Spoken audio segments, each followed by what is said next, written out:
Farmweek is a production of the Mississippi State University Extension Service. Today on Farm Week, the U.S. Supreme Court rules landowners can challenge the EPA's Waters of the U.S. regulations. In the Food Factor, farmers markets will have some shopping tips for those new to this shopping experience. In Southern Gardening, try these round flowers if you want to have a well-rounded landscape.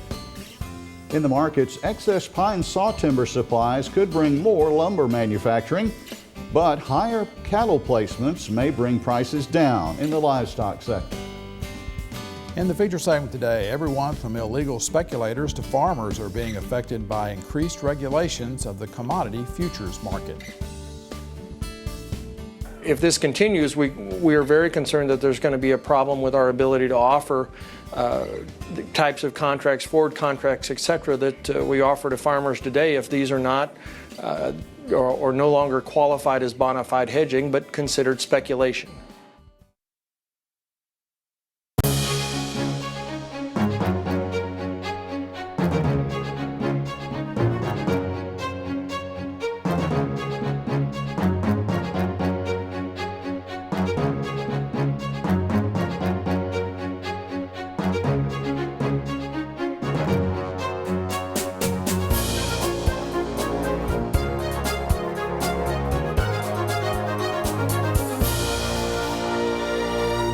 Good day, everyone. I'm Leighton Spann. And I'm Artis Ford. Welcome to Farm Week.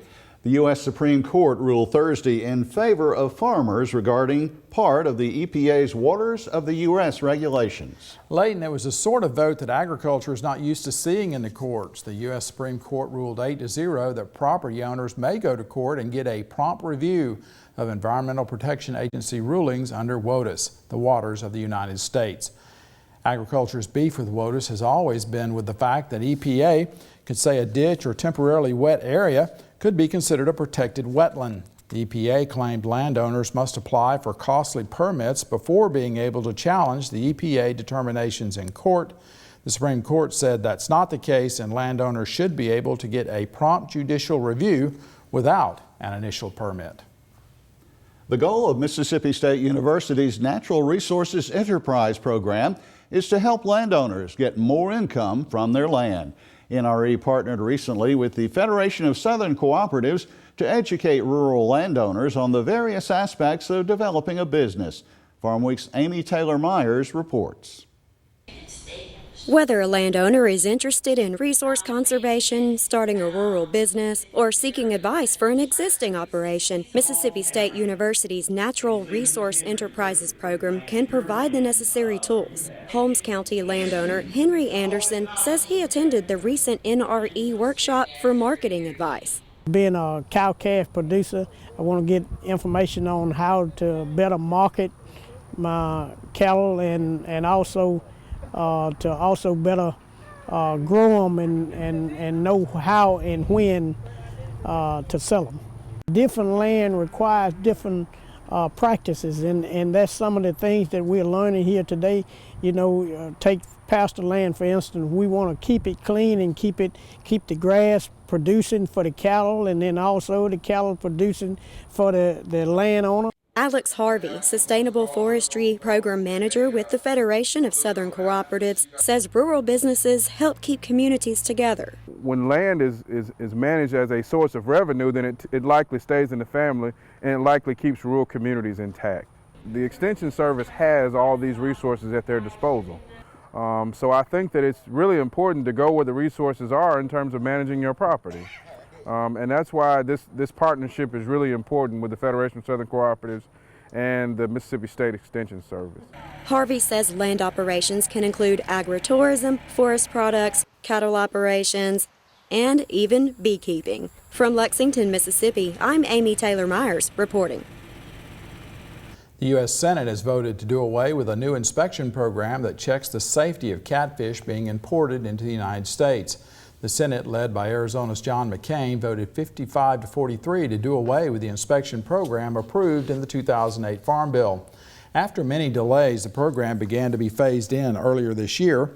2 shipments of catfish from Vietnam were turned away in May due to illegal dyes and antibiotics. The inspection program could be killed if the House of Representatives follows the Senate's lead and President Obama signs it.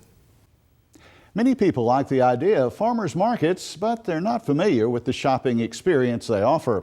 In this week's episode of The Food Factor, Natasha Haynes with Mississippi State University Extension shows us how to navigate a farmer's market and come home with some delicious food.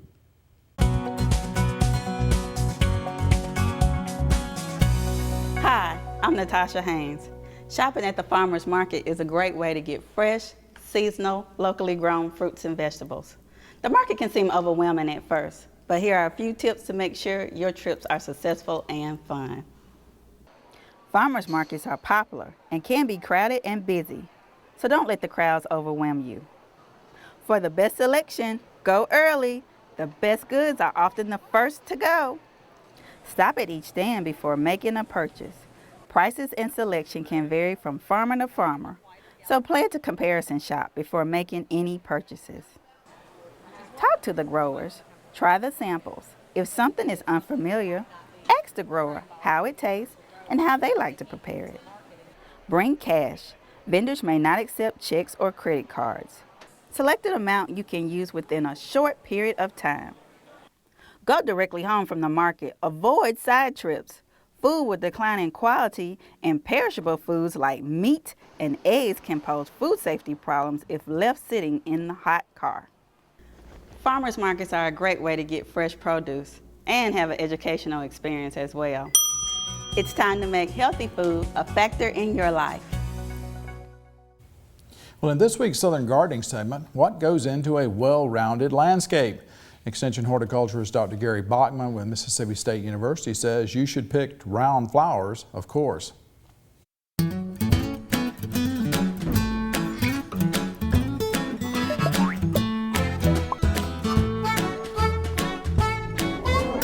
I just love plants with round flowers. They're bright and cheery and really liven up any garden.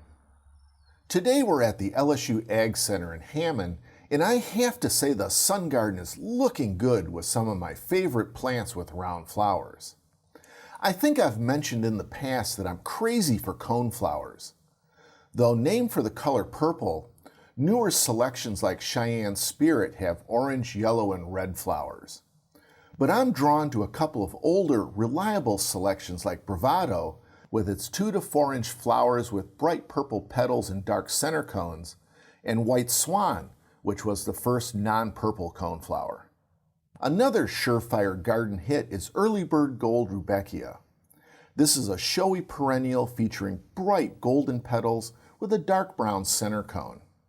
Early Bird Gold has a long bloom season because it's a day-neutral variety. This means it starts blooming earlier in the spring and also later in the fall than other Rudbeckia. This is a fast-growing plant and will reach up to 2 feet tall.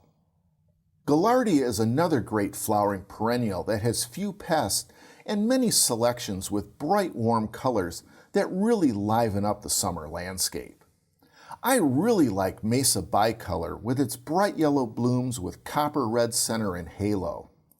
They are held on sturdy, upright, well-branched plants having a uniform and compact habit and are early flowering that shows well in the landscape. So if you want a well-rounded garden, you need to consider planting coneflower, Rudbeckia, and Gaillardia. I'm horticulturist Gary Bachman for Southern Gardening. Leighton Gary says that coneflowers have the added advantage of being able to adapt to different environments. And our feature segment today, changes in the regulations regarding commodity futures trading are affecting all farmers, including those who don't buy contracts at all. Time now for the markets with Leighton, and you say it's no secret, I should say, there's an excess of pine sawtimber in Mississippi? Right, of course, lots of pine trees, and there may be a silver lining to this situation, as you'll hear in a moment. Also this week in the markets, the Mid-South lands a new paper mill that will require lots of pulpwood. Some commodity traders are keeping a close eye on the U.S. dollar index, while higher cattle placements threaten to bring some livestock prices down by fall. A Chinese paper company is building its first plant in North America here in the Mid-South. Mississippi was among the states being considered for the $1 billion facility that is now going to Arkadelphia, Arkansas. That's about 150 miles northwest of Greenville, Mississippi. Sun Paper will employ 250 workers when it cranks up production in 3 years. The workers' average salary will be $52,000 a year. It reportedly will take at least 400 truckloads of shortwood per day to feed that facility.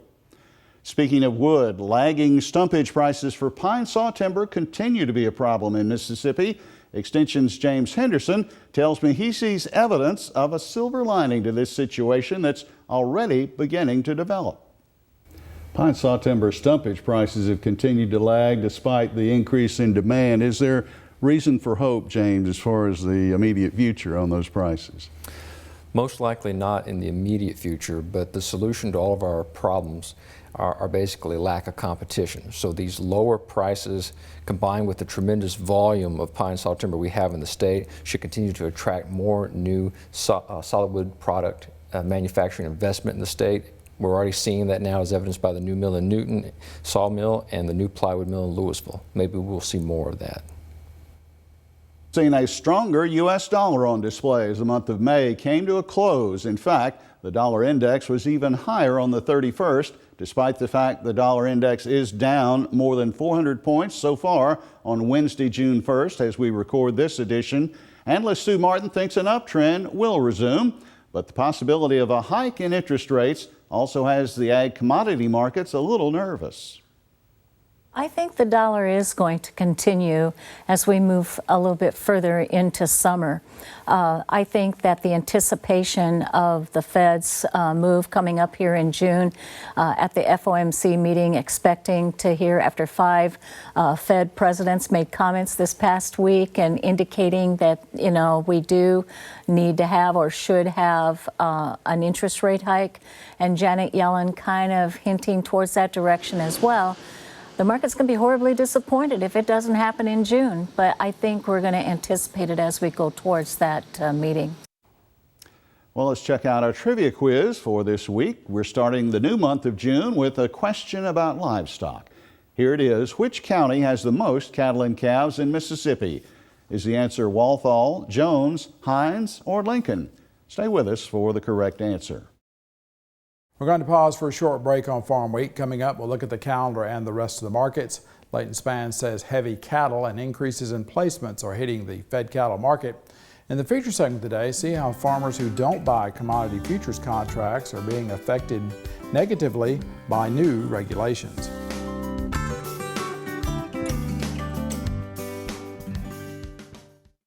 From our family to yours, Mississippi's farmers believe the best produce and livestock are grown right here at home. With ms.foodsearcher.com, you're only a click away. Using your smartphone, you'll be connected to hundreds of families and small businesses dedicated to providing you with fresh, local foods.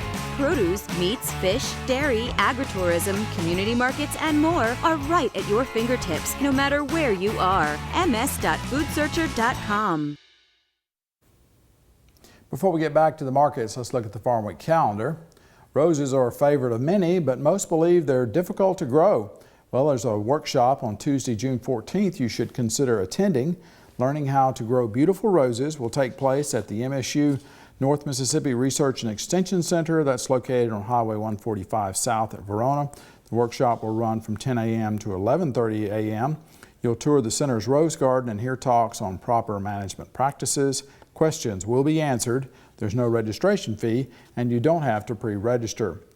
July 12th through the 14th, a workshop will take place on the FDA Food Safety Modernization Act. Producers of human food will be required to meet its regulations. It will take place at the MSU Coastal Research and Extension Center on Pops Ferry Road in Biloxi. The cost is $120. Space is limited to 15 people, so register now.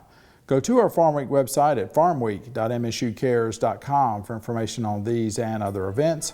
Now check out this week's Farm Week Snapshot.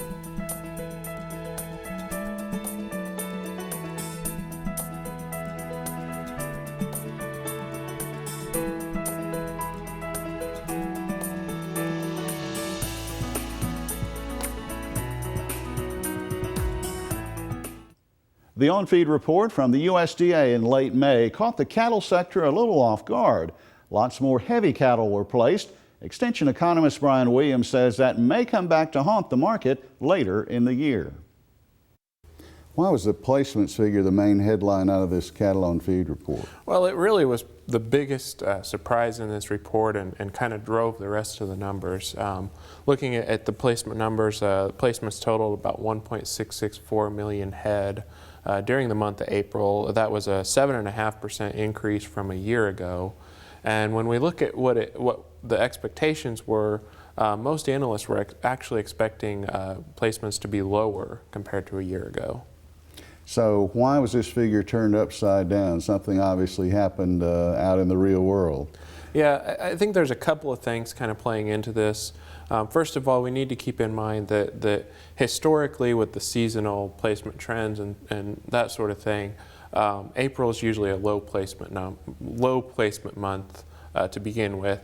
Plus last year we had fairly low placements in April, and so it was easy to move that number around. The other thing that I think that's kind of playing into this is what's going on in the southern plains. I think we saw a lot of cattle stay and be grazed out, as they say, on the wheat longer than normal. Mm-hmm. And it looks like a lot of those cattle are hit the feedlots in the month of April. So from what I hear you saying, these extra placements were more heavyweight cattle? They were. The placements for the month for cattle over 800 pounds were up about 11.7% year over year. Well, looking at some other areas in this new report, the marketings figure, was that pretty much what the trade was expecting? Yeah, marketings were a lot closer to what we were expecting. They were up about 1.16% from a year ago. Most expectations were for them to be up about 1.6%. And the total number of cattle on feed in April? The total number of cattle, we had 10.783 million head on feed. That was up 1.34% versus a year ago. It was quite a bit higher than what was expected, but the placements were really, the higher placements were really what drove that number. So we're here entering the summer months now. Is this going to be negative or positive, all these new figures as far as the cattle? Well, it depends on, I guess, the time term you want to look. In the short term, there's the number of cattle that have been on feed for 120 days is actually down, so that could be good in the short term. Long term, with these higher placements in the fall, that could bring prices down. Back to the trivia quiz now to wrap things up for this week in the markets, and the correct answer is D. Lincoln County has the most cattle and calves in the state. Back in 2011, the MF Global scandal spurred the federal government to tighten up how speculators operate in the futures markets. Well, hedgers like farmers, grain elevators, and the like, however, were caught up in the extra regulation. Market to Market's Colleen Bradford Krantz reports the costs of hedging are increasing. Minnesota farmer Dean Toftlin remembers how an October 2011 radio report first told him that brokerage firm MF Global Incorporated was in financial trouble. Although he knew his commodity broker worked with MF Global, Toftlin was confident that the nation's regulatory system would ensure his money was safe. But within days, Toftlin's account was frozen. He couldn't access the $253,000 he'd earned from his own corn and soybean investments. I remember going onto the website and trying to access my funds, and it was just shut down. So it's like, you know, it's kind of a weird feeling to see. One day it's there, you trust it like a bank, and then the next day it's, you know, inaccessible. Ultimately, more than 38,000 customers were affected when their segregated accounts were raided by MF Global officials as the company headed for bankruptcy. Farmers and other investors ended up being out more than $1.6 billion. Although Toftlin and others have since been reimbursed for nearly all their missing money, the case and ones like it shook confidence in the financial markets. Congress, reacting to the Great Recession, had already passed the Dodd-Frank Wall Street Reform and Consumer Protection Act in 2010, and work had begun on the required changes. 5 years after MF Global, members of Congress are still debating whether the law produced the desired effect. For too many end users, Dodd-Frank has created more complicated and more intrusive and more costly regulatory mandates that force hedgers to choose between paying more to manage their risk or risking more to manage their cash. This is not what Congress intended when it enacted Dodd-Frank. The Commodity Futures Trading Commission, or CFTC, the federal agency that oversees futures and options markets, is tasked with fulfilling many of Dodd-Frank's requirements. The agency is nearly 3 years overdue for reauthorization by Congress. I'm pleased to be back. Timothy Massid, the agency's chairman, testified before the House Agriculture Committee in February about recent and upcoming regulatory changes. We're now making sure those rules work as intended, which includes making adjustments and fine-tuning them where necessary. In particular, we are working to make sure they do not improperly burden the American farmers, ranchers, and businesses who did not cause the crisis. Brokers and farmers say the effects of the new rules are being felt throughout the nation. For brokers and grain elevator operators, the rules typically mean spending more time and money on recording, digitizing, and reporting information about investment practices. Pending regulatory steps may require grain merchandisers to preserve text and phone calls in a searchable digital form. Greg Dowd with the Commodity Markets Council, a trade association for the commodity futures exchanges and their participants, said swaps trading was the intended focus of Dodd-Frank, not commodity hedging. If this continues, we are very concerned that there's going to be a problem with our ability to offer the types of contracts, forward contracts, et cetera, that we offer to farmers today if these are not or no longer qualified as bona fide hedging, but considered speculation. For farmers who hedge to manage risk associated with changing commodity cash prices, the new rules mean settling margin calls by transferring money overnight rather than sending a check in the mail. Minnesota commodity broker Pat Von Tersch accepts the changes as a way to ensure investor money is safe and trust remains high. We've had to deal with a little extra compliance and regulatory measures as a result of all of that. I guess I would argue it's well worth it. The only other comment that I would make to that is that it's, MF Global was the problem, so to make, increased regulations for the producer community or the retail community is a little bit frustrating, I suppose. In recent years, the number of commodity brokers and brokerage firms has slid as many have sold out or closed, a trend experts believe may have been accelerated by the increased cost associated with new regulatory requirements. The number of registered individual brokers has dropped nearly 20% in 5 years, and the number of commodity brokerage firms declined 45%. At the same time, new international banking regulations related to capital requirements simultaneously threaten to unintentionally make commodity trading more difficult. That has led to a situation where very large international trading houses have been rejected by some of these banks, saying that you have disrupted our bank's ability to do business because our leverage ratio is now out of proportion. It could lead to up to a 3-fold increase in what a farmer or a co-op is required to have in their margin account in order to continue to conduct business and trade. The government's CFTC has, since 1974, been responsible for policing the futures markets to ensure the industry's integrity. The National Futures Association, a self-regulating professional organization established in 1982 under federal law, has rules in place that its members must follow or face fines and expulsion.